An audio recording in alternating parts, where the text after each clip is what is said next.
Hi friends, എല്ലാവർക്കും ഗീതാ ഗോവിന്ദം സീരിയലിൻ്റെ അടുത്ത ആഴ്ചയിലെ വിശേഷങ്ങളുടെ റിവ്യൂയിലേക്ക് സ്വാഗതം. അങ്ങനെ രാധികാമ്മ ഒരുപാട് ശ്രമിക്കുകയാണ്. അനാർക്കലിയെ അറക്കൽ തറവാട്ടിൽ നിന്നും മാറ്റാനായിട്ട് ഒരുപാട് ശ്രമിക്കുന്നുണ്ട്. അതൊന്നും നടക്കുന്നില്ല കേട്ടോ. അനാർക്കലി രാധികാമ്മയ്ക്ക് ഭീഷണിയായിട്ട് തന്നെ നിൽക്കുകയാണെന്നുള്ള സത്യം നമ്മളെ രാധികാമ്മ തിരിച്ചറിയാണ് ചെയ്യുന്നത്. ഗോവിന്ദ് അറക്കൽ വീട്ടിൽ ഇതുവരെ എത്തിയിട്ടില്ല എന്നറിഞ്ഞതിൽ ഒരു സമാധാനമൊക്കെ ഉണ്ട് നമ്മുടെ രാധികാമ്മയ്ക്ക്. പക്ഷെ ഗോവിന്ദ് എപ്പോൾ വേണമെങ്കിലും അവിടെ എത്തും എന്ന ഭയം രാധികാമ്മയ്ക്കുണ്ട് കേട്ടോ. എങ്ങാനും ഗോവിന്ദ് എത്തിക്കഴിഞ്ഞാൽ അനാർക്കലിയെ കാണും. അനാർക്കലിയോട് പിന്നെ എല്ലാ കാര്യങ്ങളും ചോദിക്കും, അല്ലെങ്കിൽ അനാർക്കലി പറയാൻ ചാൻസ് ഉണ്ട്. അതുമാത്രമല്ല, അനാർക്കലിയെ കണ്ടു കഴിഞ്ഞാൽ തന്നെ ഗോവിന്ദിന് നല്ലപോലെ സംശയമാവുകയും അതേപ്പറ്റി അവൻ അന്വേഷിക്കുന്ന ഉറപ്പാണ്. ഇതൊക്കെ അന്വേഷിച്ച് കഴിഞ്ഞാൽ പിന്നെ ഞാൻ ഇത്രയും നാൾ ചെയ്ത കള്ളത്തരങ്ങളും തെറ്റുകളോ എല്ലാം അവൻ കണ്ടുപിടിക്കും. പിന്നെ എനിക്ക് അറക്കൽ തറവാട്ടിൽ തുടരാൻ പറ്റാത്ത വിധം ആകുന്നൊക്കെ ടെൻഷൻ അടിക്കുകയാണ് രാധികാമ്മ ചെയ്യുന്നത് കേട്ടോ. ഗോവിന്ദ് എന്നെ ചവിട്ടി പുറത്താക്കുന്നത് മാത്രമല്ല, പ്രിയയും ചിലപ്പോൾ പുറത്താക്കാൻ ചാൻസ് ഉണ്ട്. ചിലപ്പോൾ പ്രിയത്ത് സ്നേഹം കാണുമായിരിക്കും, കാരണം അത് അവൻ്റെ അച്ഛൻ്റെ ചോര തന്നെയാണല്ലോ. പക്ഷേ എന്നെയും വരുണിനെയും അവൻ ഒരിക്കലും പൊറുക്കാൻ പോകുന്നില്ല. അറക്കൽ തറവാടിൻ്റെ പുറത്തേക്കുള്ള വഴി എനിക്ക് തുറക്കപ്പെടുമെന്നുള്ള സത്യം രാധികാമ്മ തിരിച്ചറിയുകയാണ് ചെയ്യുന്നത് കേട്ടോ. എത്രയും പെട്ടെന്ന് റിസോർട്ടിൽ നിന്നും അറക്കൽ തറവാട്ടിലേക്ക് എത്താനുള്ള തന്ത്രപ്പാടിലാണ് നമ്മുടെ രാധികാമ്മ. വേഗം മാനേജറൊക്കെ കാണുന്നുണ്ട്, എന്നിട്ട് വേഗം അവിടുന്ന് സ്ഥലം വിടുകയാണ് ചെയ്യുന്നത് കേട്ടോ എല്ലാവരും കൂടെ. അങ്ങനെ അവരെല്ലാവരും അറക്കൽ തറവാടിൽ എത്തുകയാണ് ചെയ്യുന്നത്. ശേഷമാണ് അജാസും അവർണികയും അവിടുന്ന് പോകുന്നത്. അവരെല്ലാം പോയി കഴിഞ്ഞതിന് ശേഷമാണ്, കാരണം അവർ പോണതിന് മുമ്പ് കണ്ടു കഴിഞ്ഞാൽ പിന്നെ ആകെ പ്രശ്നമാവുമല്ലോ. അങ്ങനെ രാധികാമ്മ അറക്കൽ തറവാട്ടിൽ എത്തുമ്പോൾ അവിടെ രാധികാമ്മ അറക്കൽ തറവാട്ടിൽ എത്തുന്നതിന് മുമ്പ് തന്നെ അയ്യപ്പേട്ടനോട് വിളിച്ച് പറഞ്ഞിരുന്നു, ഞങ്ങളെല്ലാം അവിടെ എത്തുമ്പോൾ അനാർക്കലി അവിടെ ഉണ്ടാവരുത്, മാറി നിർത്തണം, വേറെ റൂമിൽ മാറ്റണം എന്നൊക്കെ പറഞ്ഞിട്ടുണ്ടായിരുന്നു കേട്ടോ അയ്യപ്പേട്ടനോട്. അതുകൊണ്ട് അവർ വരുമ്പോൾ അങ്ങനെ ഉണ്ടായിരുന്നില്ല. അത് പ്രകാരം തന്നെ റൂമിൽ ഇരിക്കുകയാണ് നമ്മുടെ അനാർക്കലി ചെയ്യുന്നത് കേട്ടോ. അയ്യപ്പേട്ടൻ പറഞ്ഞ പ്രകാരം അങ്ങനെ ഇരിക്കുകയാണ് ചെയ്യുന്നത് വേറെ റൂമിൽ. എല്ലാവരും വന്നതിന് ശേഷം അവരവരുടെ റൂമിലേക്ക് പോവും. പക്ഷേ രേഖയും കാഞ്ചനയും പോകുന്ന വഴിയിൽ നമ്മുടെ അനാർക്കലിയെ കാണുകയാണ് ചെയ്യുന്നത് കേട്ടോ. അങ്ങനെ അനാർക്കലിയെ കാണുമ്പോൾ ഇതാരാന്നൊക്കെ ഇങ്ങനെ അന്വേഷിക്കുമ്പോൾ അനാർക്കലി തന്നെ പറയും, ഇവിടുത്തെ രാധികാമ്മയുടെ വേണ്ടപ്പെട്ട ഒരു ഫ്രണ്ടാണ്. അങ്ങനെ പറയുകയാണ് ചെയ്യുന്നത് കേട്ടോ. ഇത്രയും നാൾ ഞാൻ പുറത്തായിരുന്നു, ഇപ്പോൾ ആണ് എത്തിയത് എന്നൊക്കെ പറയുകയാണ് ചെയ്യുന്നത്. അപ്പോൾ ഇങ്ങനെ അനാർക്കലി ഇങ്ങനെ നോക്കുന്നൊക്കെ ഉണ്ട് കേട്ടോ നമ്മൾ രാധികാമ്മേനെ. ശേഷം രേഖ കാഞ്ചനയും അവിടുന്ന് പോവുകയാണ് ചെയ്യുന്നത്. എന്നിട്ട് നമ്മുടെ അനാർക്കലിയോട് 10 കോടി രൂപ എന്ന കാര്യമൊക്കെ സംസാരിക്കുകയാണ് ചെയ്യുന്നത് രാധികാമ്മ.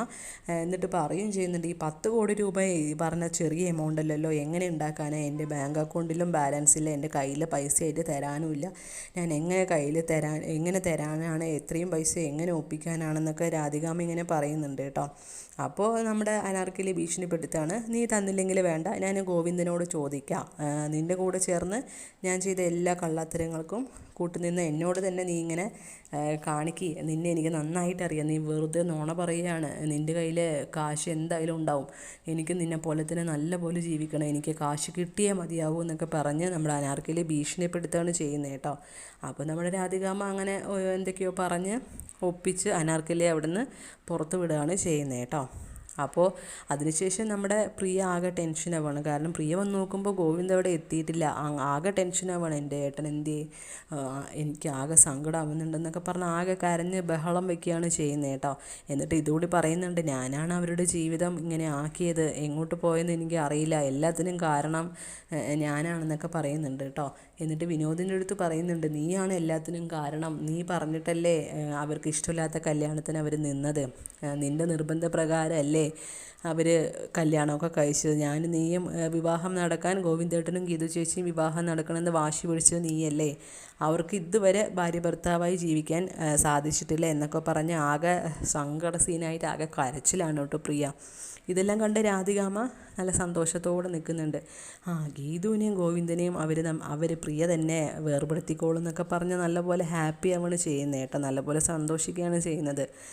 നീ ഇങ്ങനെ കരയല്ലേ, നിൻ്റെ വയറ്റിലെ കുഞ്ഞില്ലേ എന്നൊക്കെ രേഖ വന്ന് പ്രിയയോട് വന്ന് ഇങ്ങനെ പറയുന്നുണ്ട് കേട്ടോ. അപ്പോൾ നമ്മുടെ പ്രിയ പറയാണ്, കുഞ്ഞുണ്ടെന്ന കാര്യം കുഞ്ഞിൻ്റെ അച്ഛന് പോലും ബോധമില്ലല്ലോ എന്നൊക്കെ പറഞ്ഞ് ഇങ്ങനെ ആകെ ദേഷ്യത്തിലിങ്ങനെ പറയുകയാണ് കേട്ടോ വിനോദിനെ നോക്കിയിട്ട്. അപ്പോൾ വിനോദിനിങ്ങനെ ദേഷ്യം വരുന്നുണ്ട് ഇതൊക്കെ കേൾക്കുമ്പോൾ. എന്നിട്ട് ചോദിക്കുന്നുണ്ട്, ഞാൻ എന്ത് തെറ്റാ ചെയ്തേ എന്നൊക്കെ ചോദിക്കാണ്ട് ചെയ്യുന്നേ കേട്ടോ. അപ്പോൾ നമ്മുടെ അത് മാത്രമല്ല, വിനോദ് പറയുന്നുണ്ട് ഗീതു ചേച്ചിയും ഗോവിന്ദേട്ടനും തമ്മിൽ ഒരു പ്രശ്നവുമില്ല, അവർ നല്ല സ്നേഹത്തിൽ തന്നെയാണ് കഴിയുന്നത്, എല്ലാം നിൻ്റെ തോന്നലാണ് എന്നൊക്കെ പറയുകയാണ് ചെയ്യുന്നത് കേട്ടോ. അപ്പോൾ നമ്മുടെ പ്രിയ പറയുന്നുണ്ട്, വെറുതെ പറയുക, നീയാണ് എല്ലാത്തിനും കാരണം, മാത്രമല്ല ഗീതു ചേച്ചിയും ഗോവിന്ദും എത്രയും വേഗം പിരിയണം എന്നൊക്കെ പറഞ്ഞ് തട്ടിക്കയറുകയാണ് ചെയ്യുന്നത് കേട്ടോ വിനോദിൻ്റെ അടുത്ത്. നിനക്ക് ഭ്രാന്ത എന്ന് പറഞ്ഞ് നമ്മുടെ വിനോദ് മറുപടി കൊടുക്കുകയാണ് ചെയ്യുന്നത്. എന്നിട്ട് വിനോദ് ഈ സംസാരത്തിൽ നിന്ന് ഒഴിഞ്ഞു മാറാൻ വേണ്ടിയിട്ട് വിനോദ് പോകാൻ നിൽക്കുകയായിരിക്കും. അപ്പോൾ പോകരുതെന്ന് പറഞ്ഞ് ഫ്രണ്ടിൽ കയറി നിൽക്കുകയാണ് ചെയ്യുന്നത് കേട്ടോ. സ്റ്റെപ്പിൻ്റെ അടുത്തായിരിക്കും നിൽക്കുക നമ്മുടെ പ്രിയ. അവിടെ ഇങ്ങനെ നിൽക്കുന്നുണ്ടാവും. സ്റ്റെപ്പിൻ്റെ അടുത്തായതുകൊണ്ട് തന്നെ അവിടുന്ന് പെട്ടെന്ന് നമ്മുടെ വിനോദിനെ ഇങ്ങനെ തടുത്ത് നിർത്തുകയാണല്ലോ, പോകണ്ട, ഞാൻ ചോദിക്കണേ, ഇനി മറുപടി പറഞ്ഞിട്ട് പോയാൽ മതി എന്ന് പറഞ്ഞ് വാശി പിടിച്ചിങ്ങനെ നിൽക്കുകയാണല്ലോ.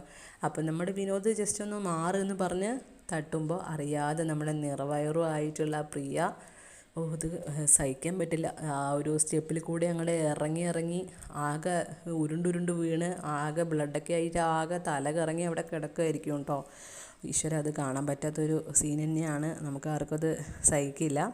എന്നിട്ട് പിന്നെ വേഗം നമ്മുടെ ആ സമയത്തായിരിക്കും ഗീതു ഗോവിന്ദും എല്ലാം തുറന്നു പറയാൻ വേണ്ടിയിട്ട് വരികയായിരിക്കും കേട്ടോ, രണ്ടുപേരും കൂടി. അപ്പോൾ ഈ സമയത്തായിരിക്കും ഇങ്ങനെ വീണതൊക്കെ കാണാം.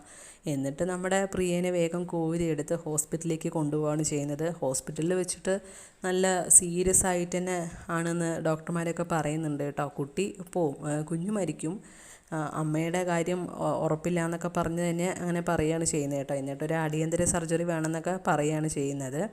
രാധിക അമ്മയാണെങ്കിൽ ഭയങ്കര കരച്ചിലാണ്, അയ്യോ ഒന്നും പറഞ്ഞിട്ട്, പ്രിയ ഇങ്ങനെ വീണല്ലോ, നല്ല കരച്ചിൽ നിൽക്കുകയാണ്. അപ്പോൾ ആ സമയം ഗീതുവിനെ അവിടെ കാണുമല്ലോ. ഗീതുവിനെ കണ്ടിട്ട് ഇവളെ എന്തിനാണ് ഇവിടെ കൊണ്ടുവന്നതെന്നൊക്കെ ചോദിക്കുന്നുണ്ട്. ശേഷം നമ്മുടെ രാധികാമ്മ വിനോദിൻ്റെ കോളറിൽ പിടിച്ചിട്ട്, നീ എൻ്റെ മോളെ ഇങ്ങനെ ചെയ്തില്ലേ, നീ എന്താ ഇങ്ങനെ ചെയ്തത് എന്നൊക്കെ പറഞ്ഞ് ഇങ്ങനത്തെ ഒരു അവസ്ഥയിൽ എത്തിച്ചില്ല എൻ്റെ മോളെ എന്നൊക്കെ പറഞ്ഞ് നല്ലപോലെ ഷൗട്ട് ചെയ്ത് സംസാരിക്കുന്നുണ്ട് കേട്ടോ. ആ ഒരു അവസ്ഥയിൽ കാണുന്നതുകൊണ്ട് സഹിക്കാൻ വയ്യാണ്ട് രാധികാമ്മ അങ്ങനെ വിനോദിൻ്റെ അടുത്ത് ഷൗട്ട് ചെയ്യുകയാണ് ചെയ്യുന്നത്.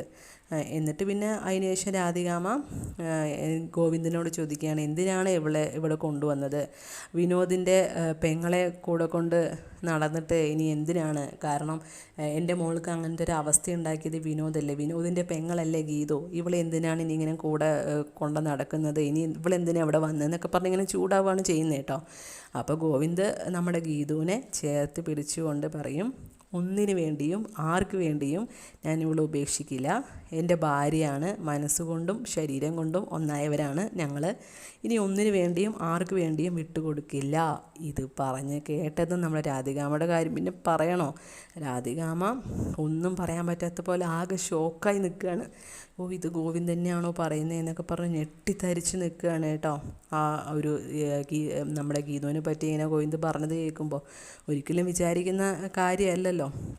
അപ്പോൾ അത് മാത്രമല്ല, നമ്മുടെ ഗോവിന്ദ് ഇതുകൂടി പറയുന്നുണ്ട്, ആരേക്കാളും ഒന്നാം സ്ഥാനം ഗീതുവിനാണ്, പിന്നെ പ്രിയയ്ക്കും എന്നൊക്കെ പറയുന്നുണ്ട് കേട്ടോ ഗോവിന്ദ്. രാധികാമ്മ ഇതെല്ലാം കണ്ട് ആകെ ഞെട്ടിത്തരിച്ച് നിൽക്കുകയാണ്. ഒരിക്കലും പ്രതീക്ഷിക്കാത്ത കാര്യമാണല്ലോ അവർ തമ്മിൽ ഇങ്ങനെ സ്നേഹത്തിലാവുന്ന, ഒരിക്കലും വിചാരിച്ച കാര്യമല്ല രാധികമ്മ. കാരണം അവരെപ്പോഴെങ്കിലും ഒന്ന് അകന്ന് കിട്ടിയാൽ മതി, ഡൈവോഴ്സിന് കൊടുക്കണം എന്നുള്ള ഒരു പ്ലാനിലാണല്ലോ നമ്മുടെ രാധികമ്മ.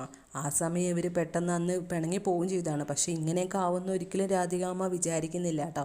അപ്പോൾ ഈ അടുത്ത ആഴ്ചയിൽ വരുന്ന എപ്പിസോഡിലൊക്കെ വളരെ രസകരമായിരിക്കും. അതുപോലെ നമ്മുടെ പ്രിയയുടെ കാര്യം വല്ലാത്തൊരു സങ്കടം തന്നെയാണ് കേട്ടോ. നമുക്ക് പ്രേക്ഷകരായ നമുക്കതൊരു സങ്കടപ്പെടുത്തുന്ന ഒരു കാഴ്ച തന്നെയായിരിക്കും. അപ്പോൾ അടുത്ത ആഴ്ചയിലെ എപ്പിസോഡിൽ ഗീതുവിനെ ചേർത്ത് നിർത്തിക്കൊണ്ട് ഗോവിന്ദ് ഒരുപാട് കാര്യങ്ങൾ രാധികാമ്മയായിട്ട് തർക്കങ്ങളൊക്കെ ഉണ്ടാവുന്നുണ്ട്, അതൊക്കെയായിരിക്കും കാണിക്കുന്നത്.